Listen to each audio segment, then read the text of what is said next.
নামাজ যারা নাই তার কাছে ইসলাম দাবি করার আইডি কার্ড নাই, ঠিক কিনা? এই জন্য নামাজ থাকবে তো ইনশাআল্লাহ। দেখেন এবার সহজটা বলছি, নামাজের চেয়ে গুরুত্বপূর্ণ ইবাদত মুসলমানদের জিন্দেগিতে আর নাই। সেই নামাজটাকে আল্লাহ কত সহজ করেছে। নামাজ পড়ার প্রয়োজন হলে ওযুর দরকার নাই, না আছে? আল্লাহ পাক বলেন, ইয়া আইয়ুহাল্লাযীনা আমানু ইযা কুনতুম ইলাস সালাতি ফাগসিলু ওয়ুজুহাকুম ওয়া আইদিয়াকুম ইলাল মারাফিকি ওয়ামসাহু বিরুউসিকুম ওয়া আরজুলাকুম ইলাল কা'বাইন। ইযা কুনতুম ইলাস সালাত আই ইযা আরাদতুমুস সালাত, যখন তোমরা নামাজের নিয়ত করবে, ফাগসিলু ওয়ুজুহাকুম, তখন তোমরা মুখমণ্ডল ধৌত করবে, ফাগসিলু ওয়ুজুহাকুম আইদিয়াকুম ইলাল মারাফিক, ওই পর্যন্ত তোমরা তোমাদের দুই হাত ধৌত করবে, ওয়ামসাহু বিরুউসিকুম, মাথা মাসে করবে, ওয়া আরজুলাকুম ইলাল কা'বাইন, টাকনু পর্যন্ত, পায়ের গোড়ালি পর্যন্ত পানি দিয়ে ধৌত করবে। বিধান কার? আল্লাহ। আর রাসূল বলেন না বিধান কার? ইসলাম আপনাকে কত সহজ করে দিয়েছে লক্ষ্য করেন। আল্লাহর হাবিব বলেন, কোন ব্যক্তি যদি রোগী হয়ে যায়, অসুস্থ হয়ে যায়, আর দিনদার ডাক্তার যদি বলে ঠান্ডা পানি দিয়ে ওযু করলে ব্যক্তির অ্যালার্জি আরো বেড়ে যেতে পারে, আল্লাহর হাবিব বলেছেন পানি থাকা সত্ত্বেও পানি ছাড়া তায়াম্মুম করে নামাজ পড়তে পারবা। সুবহানাল্লাহ। নামাজ দাঁড়িয়ে পড়া ফরজ। নামাজ কি দাঁড়িয়ে পড়া? সবাই বলেন নাকি সুন্নাত? নামাজ কি করবে? দাঁড়িয়ে পড়বে। কিন্তু অত্যন্ত দুঃখজনক ভাবে দেখা যায় মসজিদের মধ্যে চেয়ারের পালা, এগুলাতে সাতখানিয়াতে আছে কিনা আমি জানি না, আছে নাকি? যত বেশি বড়লোক এলাকা তত বেশি চেয়ার। গ্রামগঞ্জে গরিব যত, এলাকার মুসল্লি যত গরিব, চেয়ার তত কম।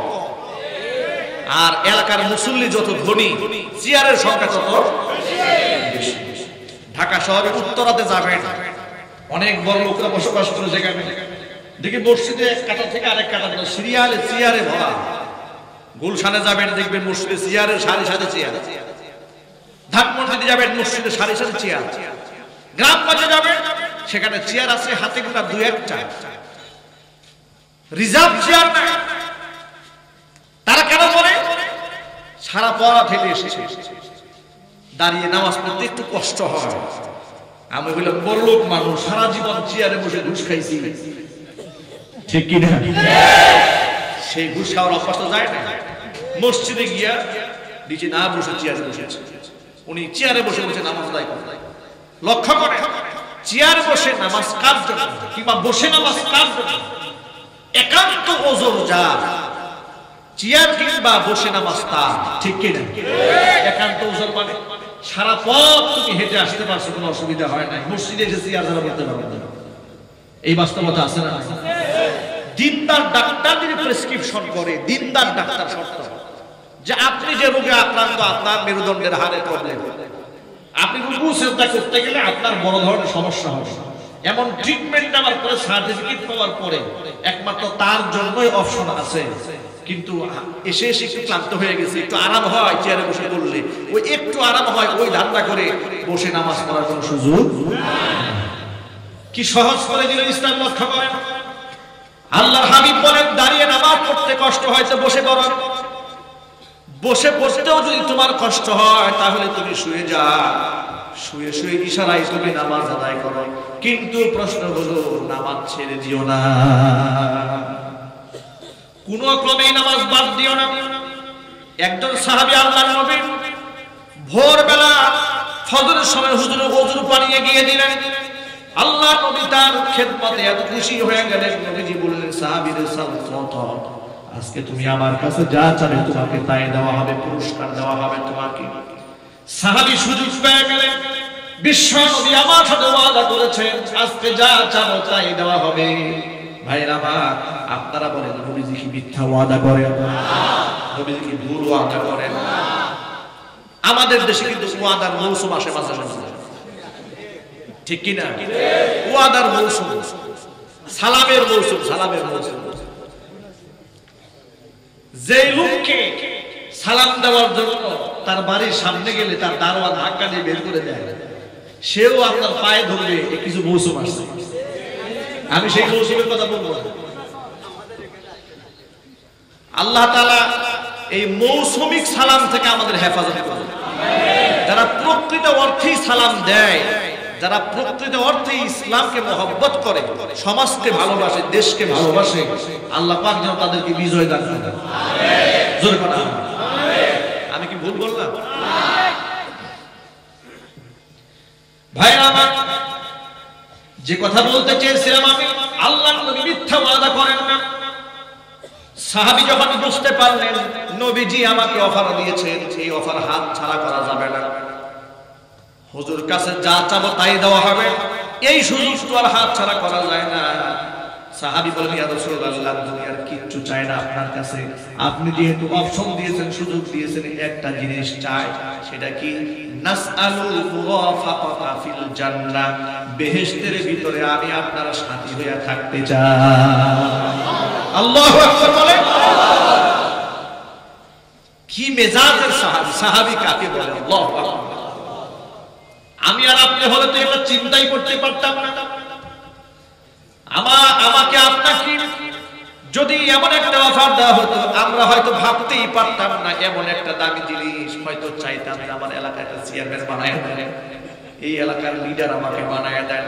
আজকে তো লিডার হওয়ার জন্য মারামারি দেশে আছে না নাই?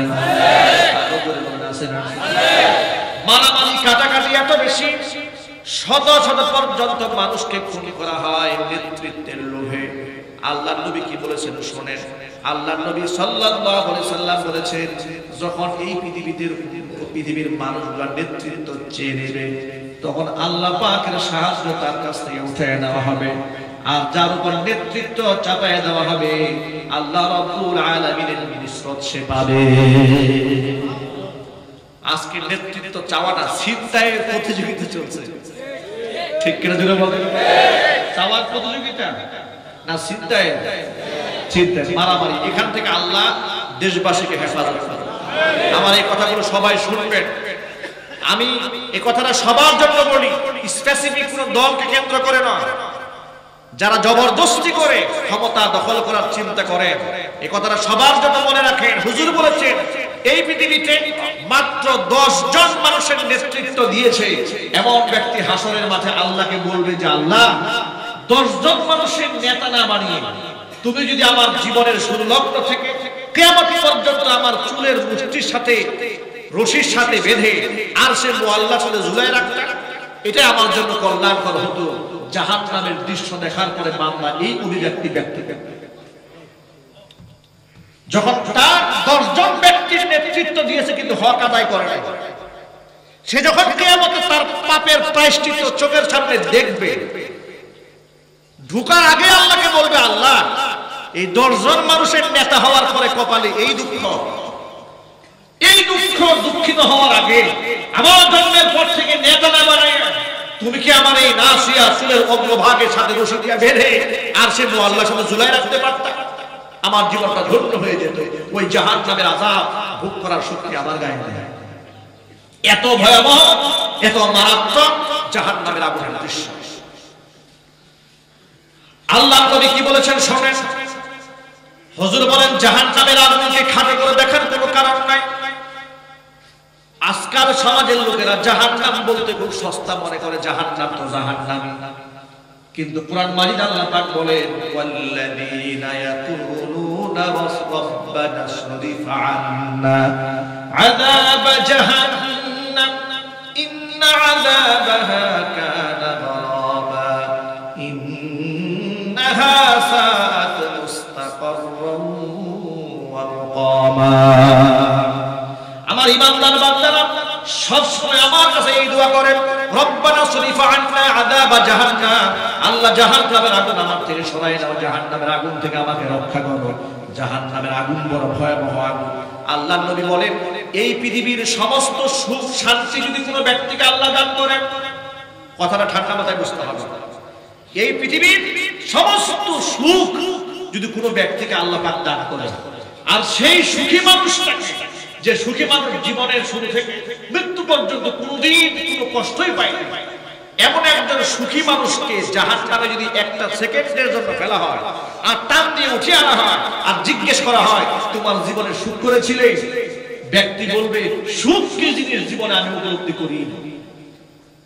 এত ভয়াবহ জাহান্নামের আগুনের তীব্রতা, এত কষ্ট জাহান্নামের আগুন, এক সেকেন্ডের জন্য জাহান্নামে ফেলার পরে পৃথিবীর সবচেয়ে সুখী মানুষটা বলবে সুখ কি জিনিস আমি আর জীবনে দেখিনি।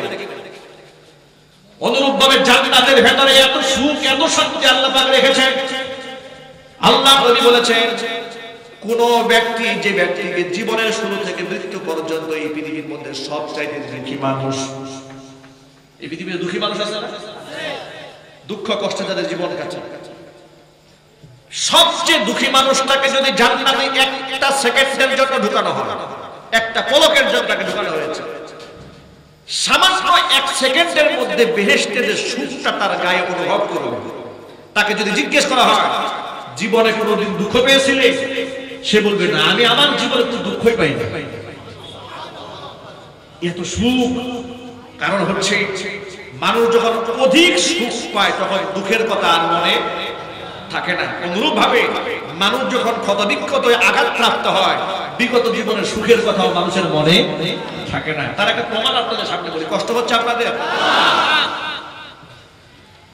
একটা প্রমাণ আপনাদের সামনে তুলে ধরতে চাই। দেখবেন 40 বছর 50 বছর পুরো জীবনটাকে আল্লাহ সুস্থ রেখেছিলেন, হঠাৎ করে যখন 60 কিংবা 55 খাতার উঠায় যখন তার বয়সটা চলে গেছে, এমন সময় যদি কোনো ব্যক্তি ক্যান্সারে আক্রান্ত হয়, ধরেন ব্লাড ক্যান্সারে আক্রান্ত হয়ে গেল, এবং এই ক্যান্সারটা গোটা দেহের মধ্যে যখন ছড়িয়ে যায় তখন তো তার কষ্টের কোনো সীমা থাকে না।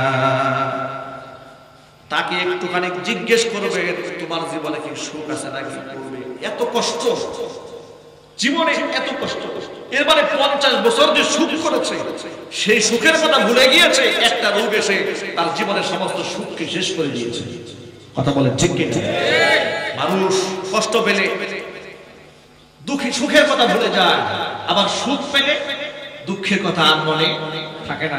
যার কারণে অনেক সময় দেখা যায় গরিব মানুষ বড়লোক হলে, অনেক ক্ষেত্রে দেখা যায়, সবাই এরকম নয়, অনেক মানুষ এরকম করে বিগত জীবনের দুঃখের কথা ভুলে গিয়ে তার সামনে অসহায় দরিদ্র মানুষগুলোকে আর মানুষ মনে করে না।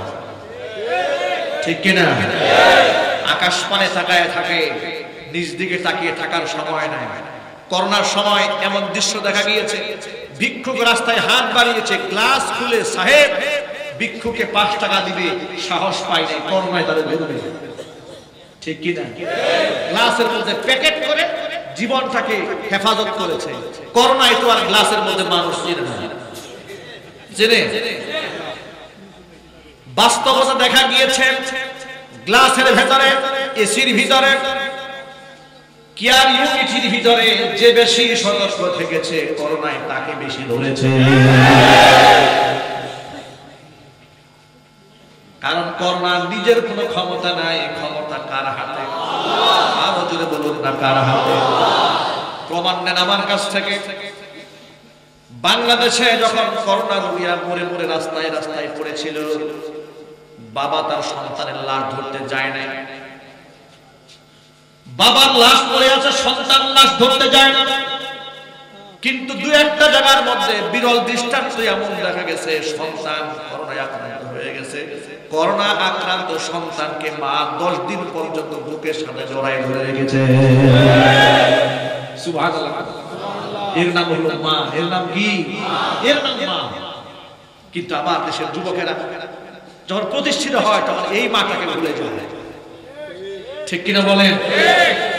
হসপিটালে, কুর্মিটলা জেনারেল হসপিটাল ঢাকাতে যখন এই বাচ্চাকে আনা হয়েছে, তখন ডক্টর বলেছে যে আপনার এই সন্তান তো প্রায় 10 দিন যাবত করোনায় আক্রান্ত, আগে আনেন না কেন?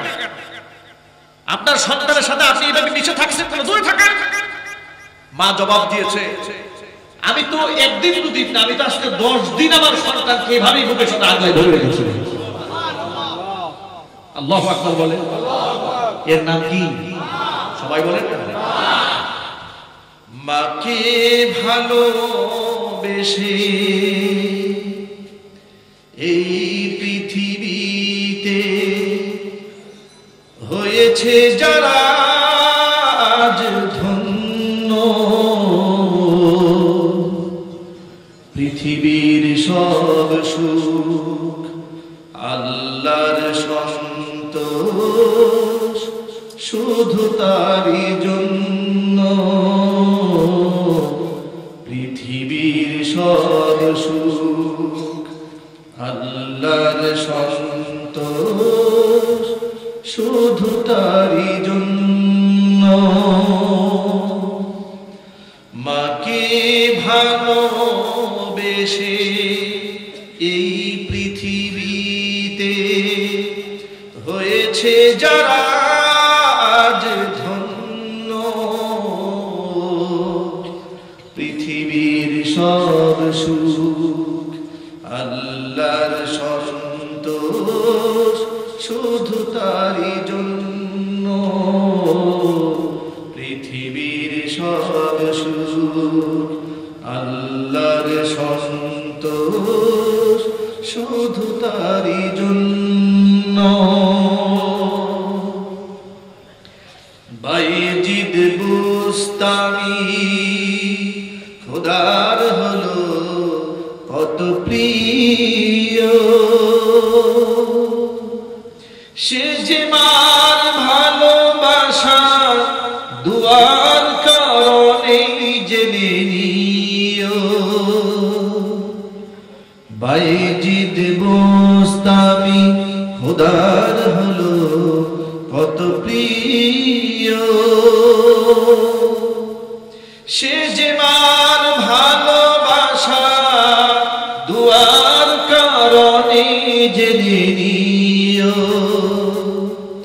মার ভালোবাসা পেলে খোদার রহম মেলে, মার ভালোবাসা পেলে খোদার রহম মেলে, হবে তুমি জগৎ অনন্য, পৃথিবীর সব সুখ আল্লাহর সন্তোষ শুধু তারই জন্য, পৃথিবীর সব সুখ আল্লাহর সন্তোষ শুধু তারই জন্য।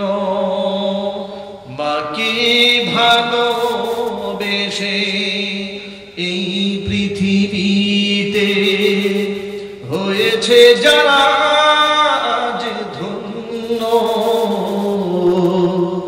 পৃথিবীর সব সুখ আল্লাহর সন্তোষ শুধু তারই জন্য,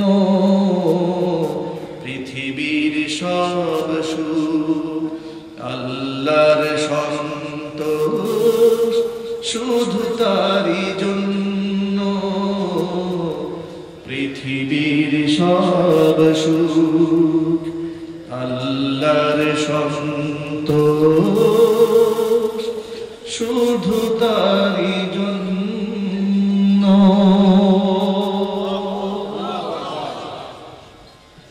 বাবা মা বেঁচে আছে কার কার?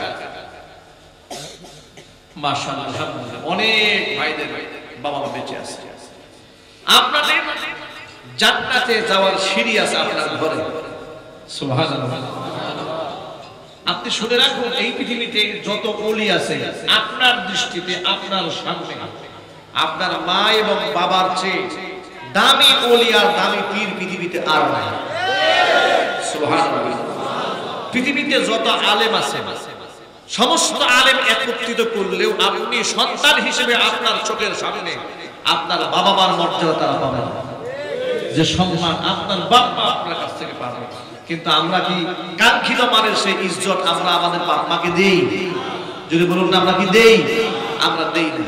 আমরা ইসলামের বিধিবিধানকে লঙ্ঘন করছি। এই জন্য যাদের বাবা মা বেঁচে আছে, এই যে শীতের মৌসুম এসেছে, সবচেয়ে সুন্দর কম্বলটা আমরা মাকে দেব, ঠিক আছে? সবচেয়ে সুন্দর কম্বলটা আমরা বাবাকে দেব।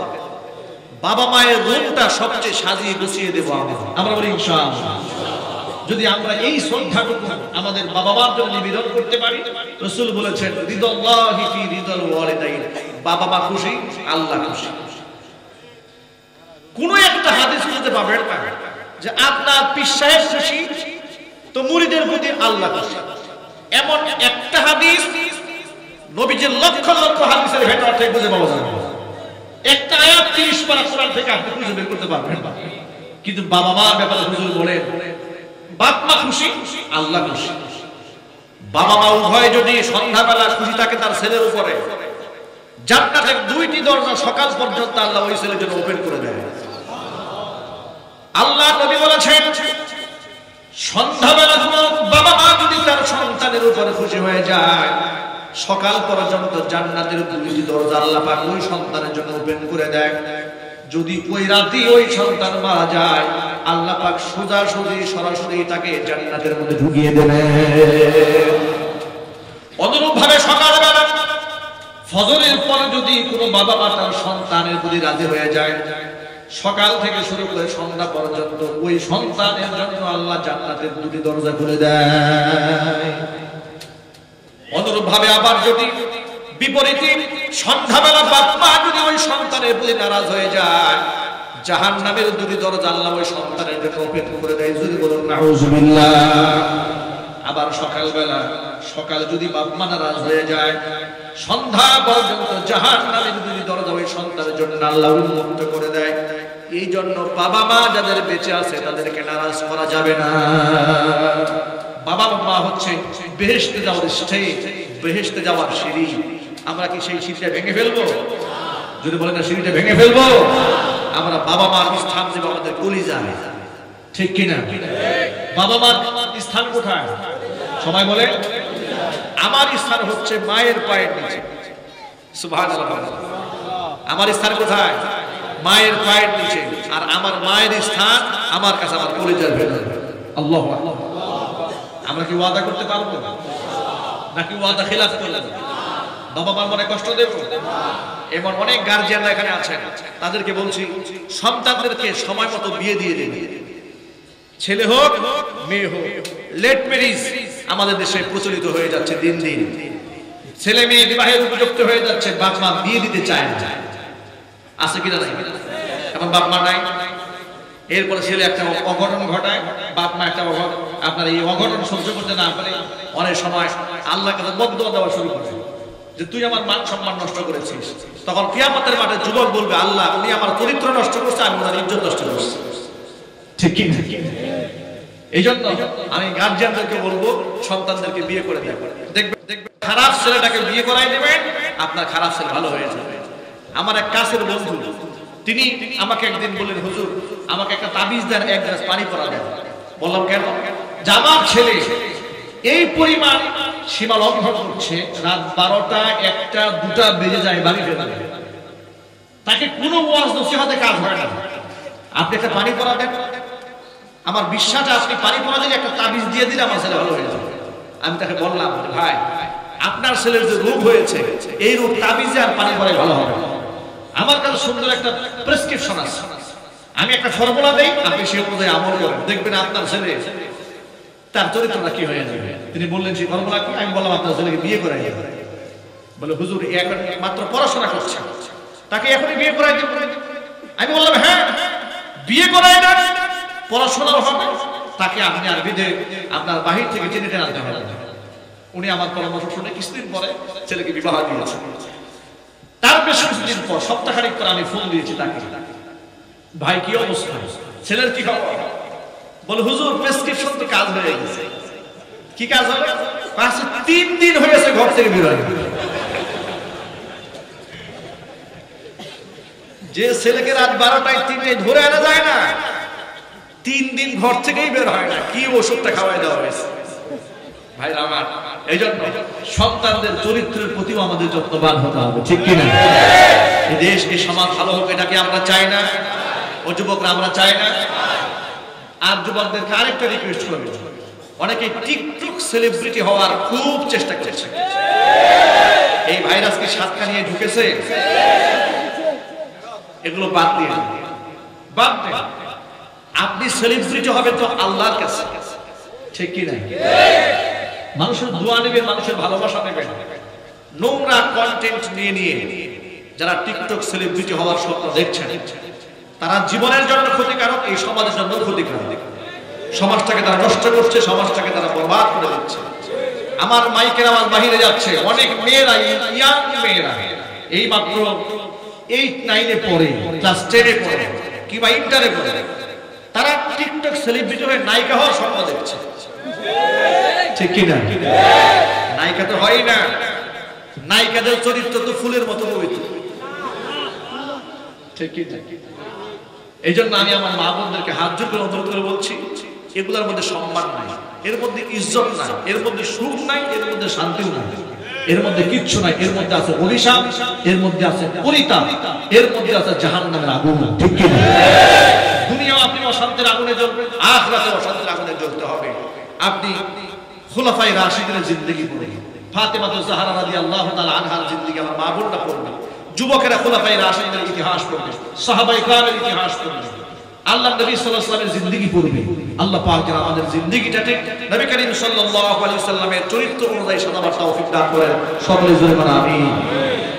প্রিয় ভাইরা, দেশ বিদেশের অসংখ্য ভাইরা বোনেরা বিভিন্ন মাহফিলের বাইরে অনেক সময় কোরআন হাদিস থেকে বিভিন্ন ব্যাপারে আমাদের কাছে জানতে চান, প্রশ্ন করেন। এত প্রশ্নের জবাব মাহফিলের স্টেজে দেওয়াও সম্ভব না, বাহিরে দেওয়াও সম্ভব নয় বিধায় তাদের সেই প্রশ্নগুলোকে মাথায় রেখে কোরআন হাদিস এবং ফিকহের কিতাবের রেফারেন্স সহ আমি একটা কিতাব রচনা করেছি। এই কিতাবটি স্টেজে আছে, ড্রাইভারের কাছে গাড়িতে বেশ কিছু কিতাব আছে, মাত্র 100 টাকা করে কপি কিতাবটা। আপনারা যাওয়ার সময় মুনাদ হয়ে যাওয়ার পরে আপনারা এখান থেকে গ্রহণ করতে পারেন, আল্লাহ তাআলা কবুল করুন। এখানে আমার একটা পার্সোনাল হোয়াটসঅ্যাপ নাম্বার দেওয়া আছে, এই নাম্বারটি আমার হাতেই থাকে, ব্যক্তিগতভাবে আমার কাছে থাকে। কোনো মাসআলা সংক্রান্ত কোনো জটিলতায় ভুগলে আপনারা হোয়াটসঅ্যাপে মেসেজ দিয়ে রাখবেন। যদি সেটা আমার দৃষ্টিপট হয়, আমার দৃষ্টি আসে, নজরে পড়ে, তাহলে ইনশাআল্লাহ আমি জবাব দেওয়ার চেষ্টা করব। আল্লাহ তাআলা আমাদের সকলকে কবুল করে মঞ্জুর করে, জোরে বলেন আমিন।